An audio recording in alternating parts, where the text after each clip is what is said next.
본문은 발람의 예언 가운데 두 번째 예언에 해당하는 내용을 기록한 본문이 되겠습니다. 발락이 발람을 이끌고 다른 곳에 가서 한 번 더 요구합니다. 저 이스라엘을 좀 저주해 달라고. 근데 그 장소가 어느 곳이냐면 그들의 끝만 보이는 곳입니다.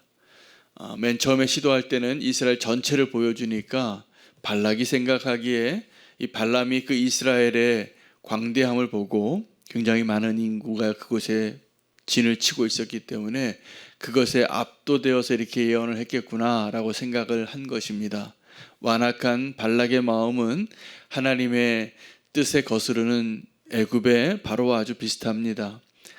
하나님의 능력을 드러내기까지 끝까지 완악한 마음을 갖고 있기 때문입니다. 발락이 원하는 것은 뭡니까? 이스라엘을 저주하고 싶은 겁니다. 그래서 끝자리만 보이는 곳에 가서 이번에 다시 한번 하나님 만나서 또 저주해 보라고 부탁을 한 것이죠. 그의 말대로 발람이 두 번째 예언을 하게 되어지는데, 오늘 본문에는 굉장히 우리가 위로가 되는 하나님의 메시지가 있습니다. 왜냐하면 하나님에 대해서 우리가 발람의 입술을 통해서 알게 되는 것이 있고, 발람의 예언 가운데 이스라엘이 누구인가, 어떠한 모습인가를 보게 됨으로 인하여 하나님께서 약속하시고 확정하신 것을 그 누구도 바꿀 수 없고 흔들 수 없다라는 사실을 알게 되기 때문입니다. 오늘 그 발람이 이야기합니다. 발람이 알려주는 하나님의 성품입니다. 우리가 꼭 기억하셔야 될 하나님의 성품이기도 합니다. 하나님은 사람이 아니시니 거짓말을 하지 않으시고 인생이 아니시니 후회가 없으시도다입니다. 여러분, 악인들이 하는 말이 있습니다. 악인들이 하나님이 나를 보지 않는다고 생각합니다. 더 나아가서 악인들의 가장 큰 착각 중에 하나는 하나님이 나 같은 줄 아는 겁니다. 천만의 말씀입니다. 하나님은 우리와 같지 않으십니다. 너무나 달라도 너무 다릅니다.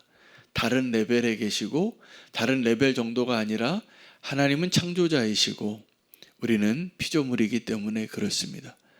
피조물이 아무리 발버둥을 쳐도 그 그릇이 토기장이의 결정과 또 판단과 인도하심에 토를 달 수 없는 것입니다.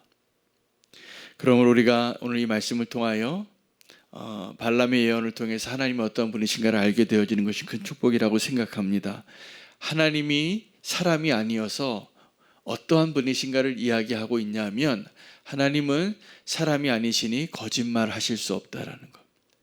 하나님은 인생이 아니시니 후회가 없다라는 말씀입니다.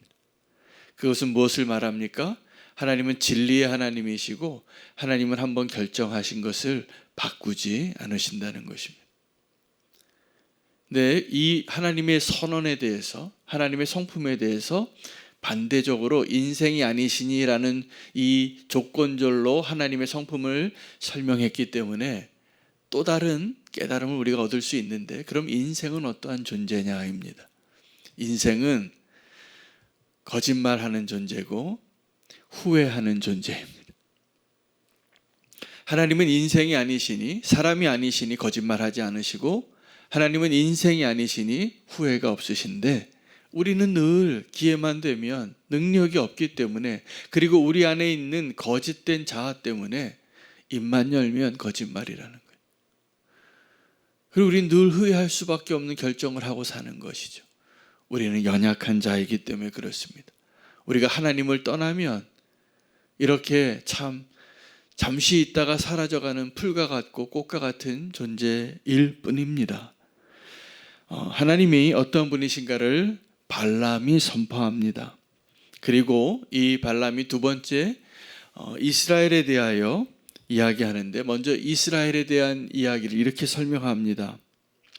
21절입니다. 내가, 하나님이 말씀하시는 겁니다. 내가 야곱의 허물을 보지 아니하시고 이스라엘의 반역을 보지 아니하시는, 하나님께서 어떤 분이시냐면 야곱의 허물을 보지 않으시고 이스라엘의 반역을 보지 않으신다.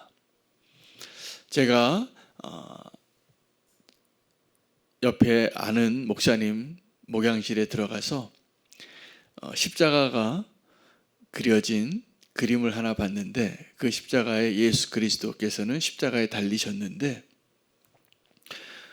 눈에 이 작가가 그림을 그리신 작가가 예수님의 눈에 까만 테이프를 붙여놨어요. 이게 뭘 의미할까요? 예수님께서 죄인된 우리를 위해서 십자가에 대신 달리셨는데 예수님께서 저와 여러분의 그 죄를, 그 반역을 보지 않으시겠다는 그 마음을 표현한 거죠. 그 예술가가. 그래서 예수님이 십자가에 달리셨는데 눈이 가리셨어요. 그런데 여러분 혹시 그 눈이 가려진 사람의 얼굴을 보신 적이 있으실 겁니다. 어떤 사람을 특정하는데 코를 가리고 입을 가리고 이마를 가리고 귀를 가려도 특정이 돼요. 근데 눈을 가리면 특정이 안 돼요. 그 사람이 어떤 사람인가를 구분하는 데 있어서 가장 중요한 부위가 어디냐 하면 눈이에요.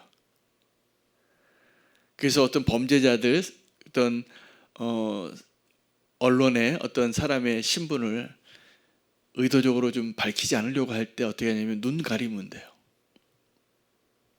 눈 가리면 그 사람이 누군지 특정되지 않아요. 우리가 추측은 할 수 있지만. 그러니까 지금도 우리가 사람을 볼 때 눈을 보셔야 돼요. 눈을 보시면 그 사람이 구별이 되는 거예요. 그리고 눈을 보면 그 사람의 내면이 다 보여요. 안색이 변할 때 가장 중요한 부분이 눈인데 예수 그리스도께서 눈을 가리셨다고 말씀하시는 거예요. 하나님께서 이 야곱의 허물을, 이스라엘의 반역을 보지 않으시겠다는, 여러분 보이지 않는 사람은 맹인이지만 하나님은 어떤 분이시냐면 보지 않으시겠다는 분이십니다. 이게 하나님의 은혜입니다.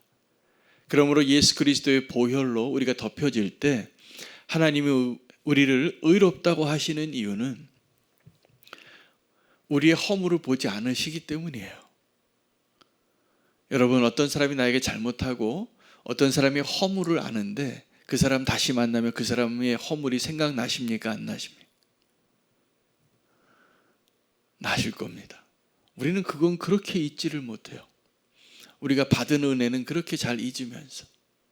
근데 하나님은 어떤 분이시냐면 우리가 잘못한 것은 그렇게 빨리 잊어버리시고 나는 기억하지 않는다 라고 말씀하시는 거예요.